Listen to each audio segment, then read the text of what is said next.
Brian Melvin. Dans une terre inconnue. La dominion de l'enfer. L'auteur donne un récit vivant de ce qui se trouve au-delà de la tombe du point de vue du voyage en enfer d'un survivant proche de la mort. Je vais lire le King James. ECC 12/5-7 Même quand ils auront peur de ce qui est élevé, et que des craintes seront sur le chemin, et que l'amandier fleurira, et que la sauterelle sera un fardeau, et que le désir s'évanouira, parce que l'homme va vers sa demeure éternelle et les personnes en deuil parcourent les rues. Ou bien le cordon d'argent se détache, ou la coupe d'or se brise, ou la cruche se brise à la fontaine, ou la roue se brise à la citerne. Alors la poussière retournera à la terre telle qu'elle était, et l'esprit retournera à Dieu qui l'a donné. Quand j'y pense, je ne devrais pas être ici aujourd'hui car je suis mort il y a 28 ans. Ce fut une expérience très profonde parce que j'ai vu un endroit où je ne veux pas que quiconque aille. J'ai vu l'enfer. C'était l'endroit le plus terrifiant que j'ai jamais vu et vécu de ma vie. À l'époque, je n'étais pas sauvé. J'étais un athée militant. Je ne croyais pas en Dieu. Je m'en suis pris aux chrétiens. Des chrétiens venaient vers moi lorsque je marchais dans la rue. J'ai grandi dans le quartier de Falls Church, près de Le Mans Plaza, où je traînais. Des chrétiens venaient me voir près de la place pour me témoigner et je discutais avec eux. Je leur dirais qu'ils ne connaissent rien de Dieu. Dieu n'existe pas. J'étais un athée tellement militant. Ensuite, j'ai déménagé à Tucson en Arizona et c'est là que tout s'est passé. En juillet 1980, à Tucson en Arizona, j'ai contracté le choléra en buvant de l'eau contaminée que quelqu'un avait laissée dans un thermos alors que je travaillais sur un chantier de construction locale. L'évolution de cette maladie m'a laissé dans un état de déshydratation sévère qui est devenu terminal. J'étais à la maison et allongé dans mon lit quand c'est arrivé. Ma respiration devenait une série de halètements sifflants prolongés. En regardant autour de moi, j'ai été étonné de pouvoir voir si clairement sans mes lunettes. Le réveil sonna, il était 12:10. Tout est devenu surréaliste. Avec un soudain bruissement, j'ai flotté au-dessus de mon corps. En planant là-bas, j'ai pleinement réalisé que j'étais mort.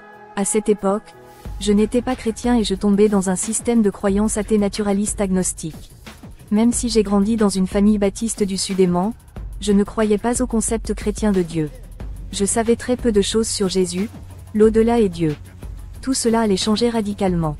J'ai flotté au-dessus de mon corps et je n'ai plus ressenti la douleur causée par les effets du choléra. Tout en regardant la pièce, je me suis retourné et j'ai fait face au plafond.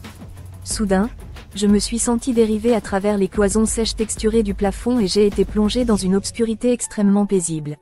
Dans cette obscurité agréable, j'ai entendu des bourdonnements, chants les plus étonnants. Je flottais dans cette obscurité totale en écoutant les résonances tout en me déplaçant lentement vers un point de lumière qui devenait de plus en plus grand à mesure que je m'approchais. Les mystères de Dieu et de l'éternité expliqués après la mort. C'était juste un scintillement et j'allais vers lui à une vitesse très rapide et pourtant il me semblait que j'allais très lentement. Puis j'ai commencé à entendre une chorale céleste chanter et écouter de la musique. Je pouvais entendre cette langue céleste et je pouvais comprendre ce qu'on me disait en anglais même si c'était une langue différente. Puis, à partir de cette lumière scintillant au loin, j'ai pu entendre la voix encore calme qui me parlait et me disait des choses. Il m'enseignait et m'expliquait de nombreux mystères et vérités profondes sur Dieu et l'éternité. Ils expliquaient et répondaient à beaucoup de questions que nous nous posions au cours de notre vie terrestre. Ainsi, après votre mort, vous pourriez vivre cette expérience où Dieu commence à répondre au pourquoi de votre vie, pourquoi cela vous est-il arrivé, pourquoi y a-t-il du mal dans le monde, et ces grands mystères qui ahurissent l'esprit des gens reçoivent des réponses. Beaucoup de gens vivent ces expériences mais quand ils reviennent, ils disent qu'ils ne se souviennent de rien. Ils se souviennent seulement que Dieu a dit beaucoup de choses profondes sur qui il était sur l'éternité. Et la voix et la chorale là-haut m'expliquaient les mystères de qui est Dieu et m'expliquaient les choses. C'est incroyable, tout ce qu'ils ont proclamé, je l'ai découvert plus tard dans la Bible. Nous sommes des êtres éternels. Je vais donc en parler un peu plus. Pendant que je flottais dans cette obscurité, j'ai entendu à travers la musique et le chant que nous, les êtres humains, avons été façonnés comme des êtres éternels parce que Dieu a placé l'éternité dans nos cœurs. Ecclésiaste 3h14 Je sais que tout ce que Dieu fait, cela sera pour toujours, rien ne peut y être ajouté, ni rien en retranché, et Dieu le fait afin que les hommes aient peur devant lui. Quoi que Dieu fasse, ce sera pour toujours et c'est pourquoi Dieu a mis l'éternité dans le cœur des hommes. Ceci nuance Ecclésiaste 3/11, il a rendu chaque chose appropriée en son temps. Il a également mis l'éternité dans leur cœur, afin que l'homme ne découvre pas l'œuvre que Dieu a accomplie depuis le début jusqu'à la fin. On m'a également dit que parce que Dieu est un Dieu vivant, nous vivons également comme le dit Acte 17h28. En lui nous vivons, nous bougeons et avons notre être. Comme je l'ai dit, je ne connaissais vraiment pas la Bible à cette époque. Ainsi, chaque fois que je lis la Bible, j'y trouve des pépites de vérité. Même après 28 ans, je continue à les retrouver. Jésus dit dans Marc 12:27 Dieu n'est pas le Dieu des morts mais le Dieu des vivants. Tu sais ce que ça veut dire. Comme Dieu vit, nous aussi. C'est le Dieu des vivants. Vous voyez, quand je suis mort, j'étais un athée militant. Je pensais que j'allais sombrer dans un état de non-être, d'anéantissement complet et tout simplement de non-existence. Vous connaissez maintenant le vieux dicton athée, quand tu meurs, tu es mort. C'est ce que je pensais. Ici j'étais vivant et là j'avais cette musique et cette voix encore calme qui m'expliquait que nous étions façonnés comme des êtres éternels. Vous n'allez pas vous endormir. Vous n'allez pas cesser d'exister. Vous allez continuer parce qu'après votre mort, vous devenez vraiment vivant. Le don de la vie de Dieu est irrévocable. J'ai aussi appris, à travers les chants, la musique et les louanges, qu'ils m'apprenaient réellement des choses sur Dieu. Ils enseignaient que les dons de Dieu sont irrévocables. Romains 11h29 dit, car les dons et l'appel de Dieu sont irrévocables. Il a été expliqué que Dieu tiendra toujours sa parole et accomplira tout ce qu'il dit. Isaïe 55:11 dit, ainsi en sera-t-il de ma parole qui sort de ma bouche, dit l'Éternel, elle ne reviendra pas à moi vide, mais elle accomplira ce que j'ai prévu et elle réussira ce que j'ai dit. Dieu ne reviendra jamais sur sa parole. C'est ce qu'il me disait. Dieu ne reviendra jamais sur sa parole. Il honore le don de la vie qu'il vous a fait. Il a insufflé à Adam dans Genèse 2:7 le souffle de vie qui continue. Genèse 2:7 et l'Éternel Dieu forma l'homme de la poussière du sol et souffla dans ses narines un souffle de vie, et l'homme devint une âme vivante. Vous avez un grand cadeau et il ne vous l'enlèvera pas, peu importe à quel point vous êtes mauvais. Cela ne vous sera pas enlevé. Il est juste pour vous garder en vie, même envers les injustes, parce que c'est un acte d'amour et de miséricorde que de vous garder en vie. Cela peut paraître paradoxal. Je sais que l'enfer est un très mauvais endroit.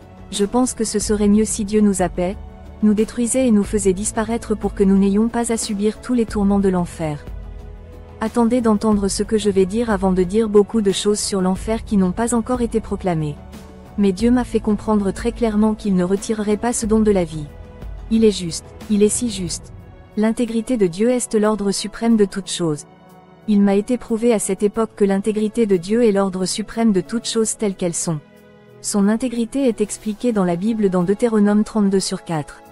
Il est le rocher, son œuvre est parfaite, car toutes ses voies sont jugement, il est un Dieu vrai et sans iniquité, juste et droit. Comme dans Job 34/10-12, c'est pourquoi, écoutez-moi, hommes intelligents, loin de Dieu qu'il fasse le mal, et du Tout-Puissant, pour qu'il commette l'iniquité. Car il lui rendra le travail d'un homme, et il fera en sorte que chacun le trouve selon ses voies. Oui, Dieu ne fera sûrement pas le mal, et le Tout-Puissant ne pervertira pas non plus le jugement. Nous avons ici cet incroyable sens de la justice. Si vous vous présentez devant un juge et êtes condamné, beaucoup de gens pensent que c'est la justice, mais la justice de Dieu va au-delà de cela. Il est juste et juste envers toute chose. Il honore le don de la vie qu'il a fait à chacun de nous. Il ne reprendra pas ses dons. Il est juste. Dieu ne violera jamais sa propre intégrité. Donc, fondamentalement, ce que j'apprenais, c'est que Dieu est fidèle sans égal. Il est droit, juste, et Dieu ne fera jamais le mal et ne pervertira jamais la justice. Il est bon envers tous, comme il est dit dans le livre des psaumes. Il tient sa parole, il honore ses dons et sa vocation, il est juste, il va honorer tout ce qui le concerne. C'est son intégrité. Dieu ne violera jamais sa propre intégrité. Il est dit que dans 2 Timothée 2h13, Dieu ne se reniera pas et ne reniera pas qui vous êtes. 2 Tim 2h13 Si nous ne croyons pas, il demeure fidèle, il ne peut se renier lui-même. Alors que je flottais dans ce vide, j'apprenais qui est Dieu. Rencontre avec Jésus. Bientôt, cette lumière éblouissante et brillante commença à dissiper cette agréable obscurité dans des teintes de couleurs jamais vues auparavant. La lumière était émise par un individu debout sur ce qui me semblait être un énorme rocher suspendu dans l'espace. Cette personne portait une belle robe blanchâtre comme des vêtements et semblait assise sur une chaise taillée dans le rocher. J'ai atterri en dessous de cette personne. Il s'est levé et a descendu plusieurs marches jusqu'à l'endroit où j'avais atterri. J'ai pleuré et je suis tombé comme un lourd sac de blé. Quelqu'un m'a touché l'épaule. Je me suis levé. Cette personne merveilleuse m'a montré mon parcours de vie, qui m'a révélé que j'étais sans excuse. C'est à ce moment-là que j'ai su que j'étais jugé et que je méritais mon sort. Vous ne pouviez rien faire d'autre que de vous tenir directement devant lui, dont le capuchon tombant de la robe cachait son visage, et recevoir votre sentence. En le regardant, j'ai remarqué qu'il souffrait de terribles traumatismes aux mains et aux pieds. Autour du poignet se trouvaient des grincements profondément entaillés. Les os montraient clairement que les articulations même avaient été déchirées sous un poids important. Il est resté là. J'avais honte. Jugement devant la Trinité. Je me tenais devant Jésus-Christ voilé sous une cagoule de jugement. Jésus se tenait là et il y avait une nuée de gloire qui sortait de lui. Cela faisait partie de lui, c'était autour de lui et tout autour de lui. C'était juste que l'esprit était un nuage et ensuite j'ai remarqué qu'il y avait quelque chose d'unique parce que derrière Jésus, derrière le voile, le nuage qui faisait partie de lui, il y avait quelqu'un d'autre qui se tenait derrière lui. Aussi une partie de lui, aussi une avec lui, et puis je me suis rendu compte que j'avais une révélation de la Trinité. Je ne peux pas l'expliquer, mais devant moi se tenait la Trinité. Je ne pouvais pas voir le Père. Jésus se tenait devant moi avec le Saint-Esprit. Jésus était comme s'il s'apprêtait à me juger et à demander, « Père, qu'allons-nous faire de ce type ?» Étant athée à l'époque, je me suis immédiatement rappelé comment je parlais contre la Trinité. J'amène toujours les chrétiens à trébucher sur la doctrine de la Trinité. Après mon retour sur terre, j'ai été confronté à la Bible qui parlait d'un triple témoignage. Deutéronome 17/6, sur la bouche de 2 ou de 3 témoins, celui qui est digne de mort sera mis à mort, mais sur la bouche d'un seul témoin, il ne sera pas mis à mort. ECC 4h12 et si un seul l'emporte contre lui, 2 lui résisteront, et une triple corde ne se brise pas rapidement. Romains 5h12 déclare, c'est pourquoi, comme par un seul homme le péché est entré dans le monde, et la mort par le péché, et ainsi la mort s'est répandue sur tous les hommes, car tous sont péchés. Lorsque vous vous tenez devant le Seigneur, vous voyez à quel point votre péché vous a rendu laid, comment vous avez abusé de l'intégrité de Dieu. La Bible souligne qu'un seul témoin ne peut pas convaincre une personne et qu'il suffit légalement de 2 témoins pour établir une affaire. Cependant, un triple témoignage est plus fort que 2 témoins et il finalise parfaitement la question du jugement. Je me tenais devant un triple jugement prêt à me juger. Si Jésus avait enlevé sa capuche, je ne serais pas là. J'avais ce triple témoin qui me regardait. Je veux que vous pensiez que Dieu, qui est parfait dans toutes ses voies, ne pervertirait jamais la justice. Il est fidèle à sa parole. Il pourrait nous condamner à juste titre en tant que Dieu unique, car en ce Dieu unique, il est le triple témoin du Père, du Fils et du Saint-Esprit. Lorsque vous vous présenterez devant cette puissance, vous tomberez sur vos pieds. Lorsque vous tombez face contre terre, je veux vous demander, voulez-vous que le triple témoin témoigne contre vous? C'est encore plus terrifiant que mon expérience en enfer de savoir que j'ai failli me faire briser mon cordon d'argent et entrer en jugement. La réalisation de tout ce que vous appreniez dans le vide obscur vous vient à ce moment-là parce que Dieu honore ce don de la vie qui ne fait aucun mal. Vous êtes paralysé en sachant qu'il ne va pas annuler sa parole ou briser son intégrité lorsqu'il vous jugera. Des éclats de souvenirs. Des pans de ma vie défilaient devant moi à ce moment-là. Le Seigneur m'a parlé et m'a montré toutes les façons dont je l'ignorais. Comment il m'a parlé tant de fois pour attirer mon attention, comme si je conduisais sur la route et manquais la voiture que j'étais de face. J'étais ivre et défoncé et je ne me préoccupais pas de la sécurité de mes copains dans la voiture. Le Seigneur m'a fait déplacer la roue de la voiture juste à temps. J'ai raté de peu de percuter une voiture de plein fouet. Il m'a montré toutes ces fois. Combien de fois le Seigneur m'a sorti du pétrin sans que je m'en rende compte. Envoyé pour visiter l'enfer. Il a commencé à me parler par l'intermédiaire de la pensée et m'a dit que je devais visiter un autre pays à une heure déterminée. Une fois arrivé là-bas, je devais prononcer son nom et son titre et voir ce que je verrais. Jésus m'a dit que lorsque j'arriverai à cet endroit où il m'envoie, je dirai son nom et son titre pour que mon cordon d'argent ne se brise pas. Jésus m'a alors dit, tu vas retourner à Dieu pour la gloire de Dieu, pas la tienne. Quand tu reviendras, tu en rendras témoignage. Il a dit, c'est parce que lorsque vous étiez enfant, vous aviez envie de moi. Oui, quand j'étais un tout petit enfant, j'avais un désir ardent de Christ mais je suis tombé dans l'athéisme. 28 ans se sont donc écoulés et souvent, lorsque j'en avais l'occasion, je témoignais de mon expérience. J'ai dirigé un ministère dans les prisons pendant 10 ans, j'ai parlé à de nombreux prisonniers et j'ai vu beaucoup de gens se sauver. Pendant que nous exercions notre ministère en prison, le taux de récidive des infractions pénales a chuté. Le Seigneur Jésus a continué et a révélé qu'il était prévu une fois pour une personne de mourir, mais que le retour est une option décidée par la volonté de son Père. Les enfants ont été élevés, d'autres ont été ressuscités, pour la gloire et les desseins de Dieu, alors que ce n'était pas leur heure. Il a déclaré que je reviendrais par le chemin par lequel j'étais venu, puis il a indiqué l'entrée d'un tunnel à sa gauche. En le voyant, j'ai été soulevé par une force douce et j'ai flotté vers lui, les pieds en avant. Lorsque cela s'est produit, j'ai remarqué que je portais des vêtements ressemblant à des robes. Je suis entré dans le tunnel et j'ai été englouti dans un vortex violemment tournant se dirigeant vers une teinte jaunâtre de lumière. En l'atteignant, je me suis retrouvé à tomber de son ciel et à atterrir avec un bruit sourd sur le sol. Des démons se démasquant comme membres de la famille au faux paradis. Je me suis levé et j'ai regardé autour de moi. J'ai vu une maison sur une colline, j'ai senti des odeurs horribles et j'ai entendu des sons étranges. Des gens sortaient de la maison et s'approchaient de moi avec de joyeux cris de bienvenue. Où étais-je? Paradis, enfer. Au début, je pensais être au paradis, mais les sons et les odeurs étaient tous faux. Tous ces gens sortaient et me frappaient dans le dos en me disant « Brian, bienvenue. Nous t'aimons, bienvenue au paradis ». Ils m'ont pris dans leurs bras, m'ont accueilli et m'ont fait penser que ce devait être le paradis. C'est ainsi que de nombreuses personnes en situation de mort imminente ont été trompées. Vous avez entendu ces images positives où ils peuvent voir tous leurs proches décédés ou voir quelqu'un entrer dans ce pays paradisiaque, tout aimant et attentionné et des trucs comme ça. Quelque chose n'allait pas non plus chez ces gens-là. Pour une raison quelconque, ils ont commencé à paraître translucides. Avec cela, j'ai commencé à les voir pour ce qu'ils étaient vraiment, d'étranges créatures immondes, mi-humaines, mi-lézards, sifflant et crachant dessus et elles essayaient toutes de se précipiter sur moi pour m'attraper. Je me suis souvenu que je devais prononcer le nom et le titre de Jésus-Christ. Quand j'ai prononcé ce nom, ils ont tous reculé. Ils ne pouvaient pas me saisir et s'accrocher à moi. Ils pouvaient toucher mon corps, ce qui était déjà assez horrible, mais ils ne pouvaient pas me saisir. J'ai dit, Jésus-Christ, Jésus-Christ, Jésus-Christ, Jésus-Christ, Jésus-Christ, comme le staccato d'une mitrailleuse. Je n'ai pas arrêté de dire Jésus-Christ jusqu'à ce que je quitte cet endroit. J'étais dans un état de terreur totale car la réalité de l'endroit où j'avais été frappé. Puis une créature a commencé à siffler et à cracher et il m'a fait signe de l'accompagner. J'ai entendu ce que cette créature disait dans sa propre langue infernale mais je l'ai compris en anglais. Il m'a dit qu'il allait m'emmener faire un tour et il s'est approché à quelques mètres de moi. Il tendit la main vers l'horizon. Je pensais que c'était bizarre. Il y a un horizon. Nous ne pouvons pas aller plus loin. Il y a mis la main et l'a déchirée. Des souffles d'air ont jailli et l'odeur m'a frappé.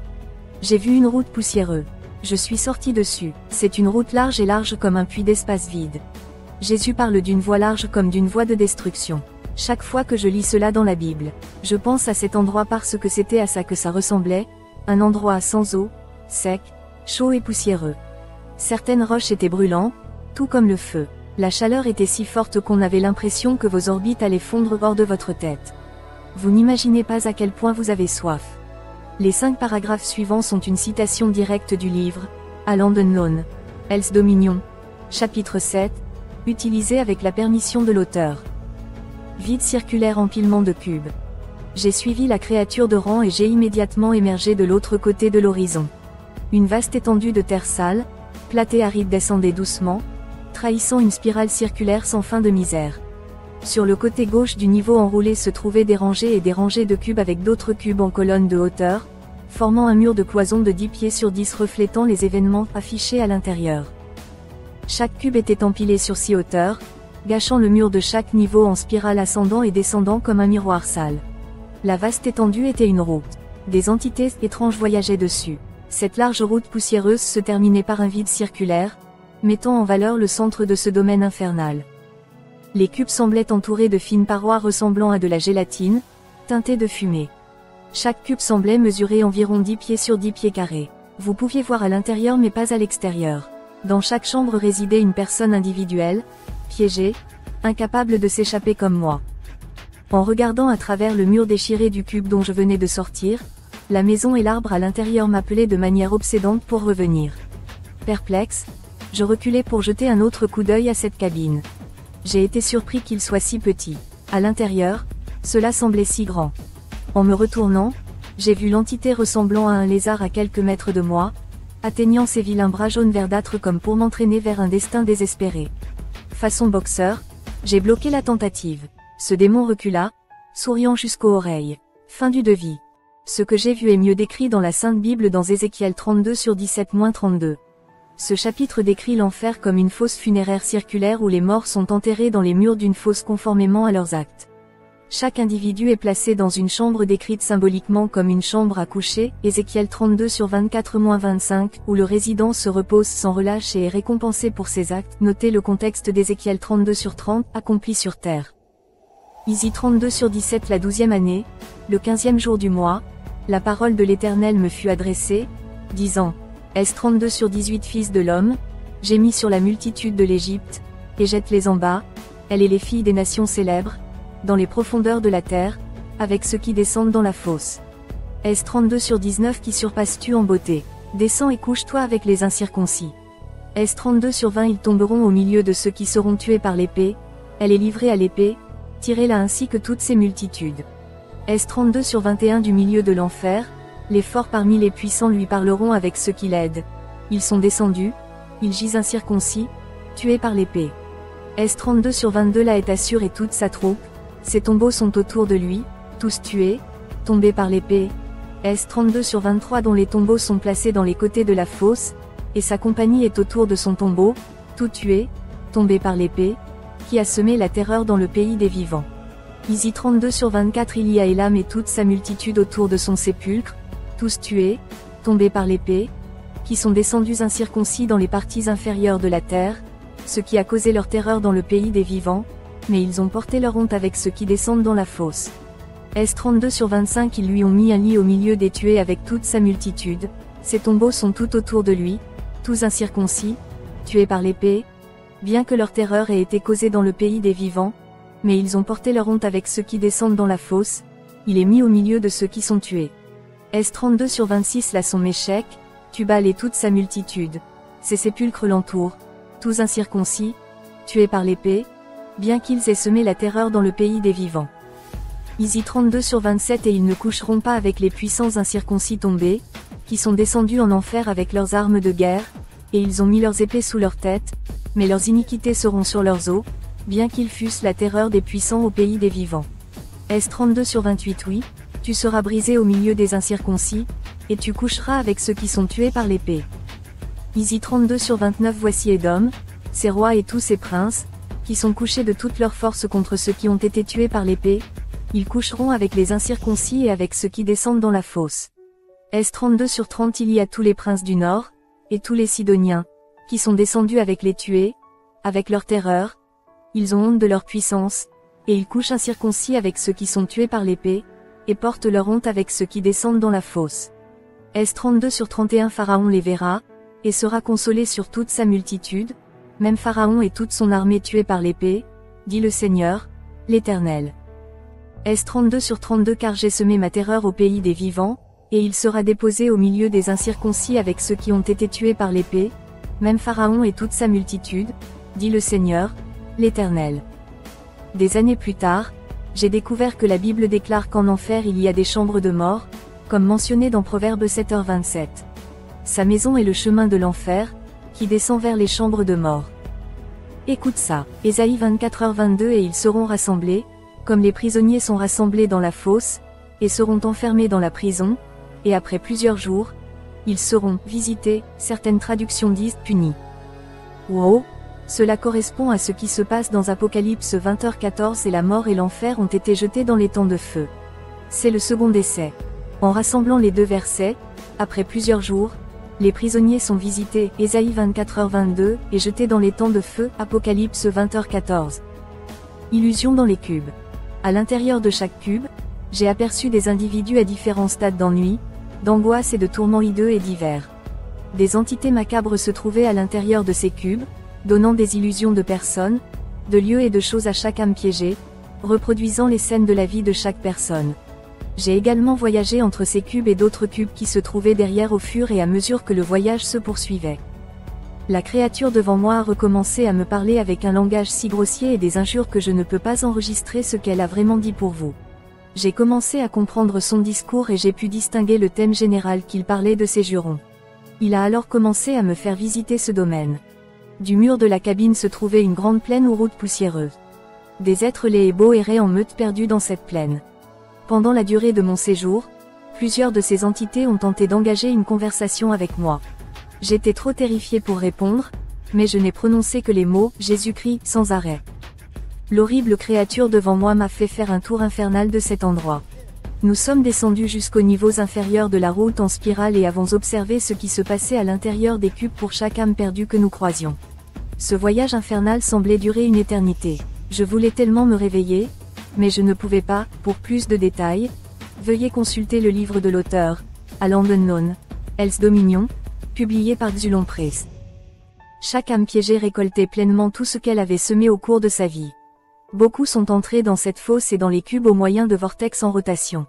J'ai également remarqué une autre entrée. Toutes ces personnes piégées vivaient totalement seules et ne se connaissaient pas.